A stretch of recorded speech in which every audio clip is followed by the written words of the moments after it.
If you're planning to study or move abroad, you're likely staring down one of the most stressful hurdles in the immigration process. Standing between you and your visa are the two major English proficiency exams, the IELTS and the PTE. You have to choose between a widely recognized traditional test format and a completely digital, AI-graded alternative. This single choice carries massive weight.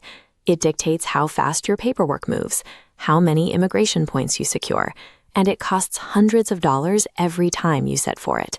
If you look online, you'll find endless forums claiming one test is the ultimate shortcut or a guaranteed pass. The truth is, neither exam is an easy hack. There is no objectively easier test. There is only a test that aligns better with yours. Pick the right one strategically, and you leverage your natural strengths to hit your target score on the first try. To figure out which test fits your profile, we have to start with the most glaring difference between them: how they assess your speaking skills. IELTS takes a traditional approach. You sit in a room and have a live, face-to-face interview with a human examiner. Having a person across the table has distinct advantages. A human examiner can adjust to your specific accent, read your nonverbal cues, and guide the conversation so it flows naturally. But that human element also introduces subjective bias. If you suffer from social anxiety or get nervous during interviews, that face-to-face interaction can severely impact your performance. PTE takes the exact opposite route. You sit in a sterile, digital environment and speak directly into a microphone. There is no person watching you. You completely eliminate the pressure of human interaction and the fear of subjective judgment. The trade-off is that the system is completely unforgiving. Poor microphone placement, a slight stutter, or a long, unnatural pause will trigger strict automated penalties from the software. You have to decide if you perform better relying on a human's ability to give you the benefit of the doubt or an objective, rigid digital interface. Beyond how you take the test, the back-end grading systems for the two exams operate completely differently. IELTS uses an isolated scoring system. Your reading, writing, listening, and speaking sections are evaluated entirely separately from one another. This creates a built-in safety net. If you completely freeze during the speaking task, that bad performance is contained. It has zero impact on your reading or writing scores. This diagram shows PTE's alternative approach, integrated scoring. Here, a single read aloud task is actively splitting your points, filling up both a reading score bucket and a speaking score bucket simultaneously. This integrated structure offers a massive strategic advantage. If your reading skills are exceptionally strong, you can use those tasks to artificially boost your points in a weaker category like speaking. The inherent risk, however, is that mistakes multiply. A critical misunderstanding on one integrated task will instantly drag down your score across multiple different sections at once. This mechanical approach extends to how PTE grades your essays, relying entirely on a 100% AI scoring algorithm.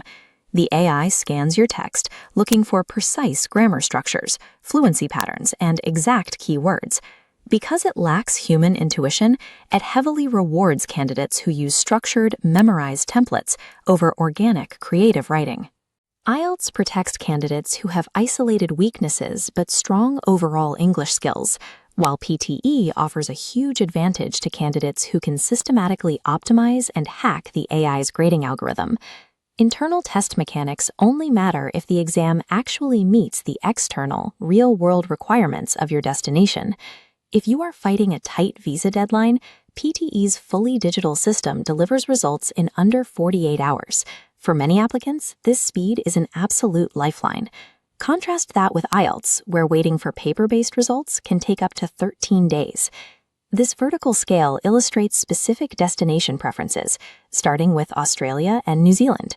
On the left, you see IELTS's broad bands in half-point increments. On the right is PTE's highly granular 10 to 90-point scale. For immigration point systems that demand a specific threshold, like a 79 for superior English, PTE's granular 90-point scale makes it mathematically easier to hit those precise cutoffs without getting trapped in a broad IELTS band. The calculation shifts entirely when looking at immigration requirements for Canadian permanent residency.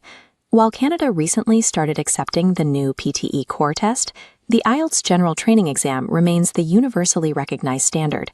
carrying zero institutional friction with Canadian employers and universities. Regardless of whether you prefer typing or talking to a human, your specific target country and your visa deadlines will often force your hand. This decision tree brings these variables together. First, destination. For Canadian immigration, the safest route is IELTS. Next, interview comfort.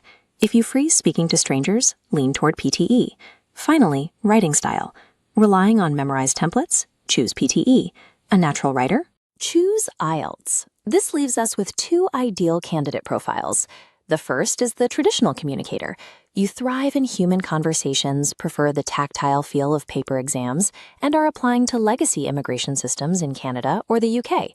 The second profile is the tech-savvy optimizer. You type exceptionally fast and need your results urgently. You are targeting point-based systems in Australia or New Zealand using AI-friendly templates to guarantee success. You need to stop asking which test is objectively better. Instead, honestly evaluate whether you are a systems optimizer or a natural conversationalist, and invest your time in the exam that was actually